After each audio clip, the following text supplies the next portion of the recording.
Lapnos ang katawan ng isang senior citizen at totally burned ang sariling bahay matapos nitong sadyang sunugin sa Kamaligan sa bayan ng Batan. Gumagapang na humingi ng tulong ang biktimang si Roberto Oxenio, 65 anyos na mangingisda mula sa nasusunog nitong bahay, kung kaya't agad na tinawagan ng barangay para madala ito sa ospital. Sa panayam ng K5 News FM kay Barangay Kapitan Rolly Sukgang, bago mangyari ang insidente, pinadalhan niya umano ito ng sulat para ipasumon sa barangay dahil sa reklamo ang pang-aabuso sa kanyang pamilya. Ngunit tagbanta umano ang lolo na susunugin ito ang kanyang bahay at tinutuungan niya matapos ang ilang oras. Pinadahan kay Matsumon kaina para hinagat agahon alas 8. Ginserve ko ako nga tanod kainat mga 3:30. Dinagariya haywat pangitos po di naman makon ay sinugan amana ni Roberto Oxenio ana nga bagay.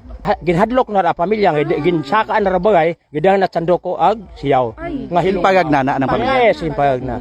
Napagalamang may kaso rin itong pang-aabuso sa kanyang pamilya, lalo na tuwing lasing, at ilang beses na ring ipinatawag ng barangay at sa Batan, PNP. Ito rin ang dahilan kung bakit mag-isa itong namumuhay sa kanyang kubo dahil sa sigalot sa kanyang pamilya. Sa ngayon, nagpapagaling pa ito sa Provincial Hospital habang patuloy pa ang pagkalap ng ebidensya ng Bureau of Fire Protection kung sinadyang panununog o kaso ng arson. Balita mula dito sa lalawigan ng Aklan. Ito si K5 Regeline Tornino para sa Kampiyon na Balita, Serbisyo Publiko at Kasiyahan sa Kalibo. K5 News FM.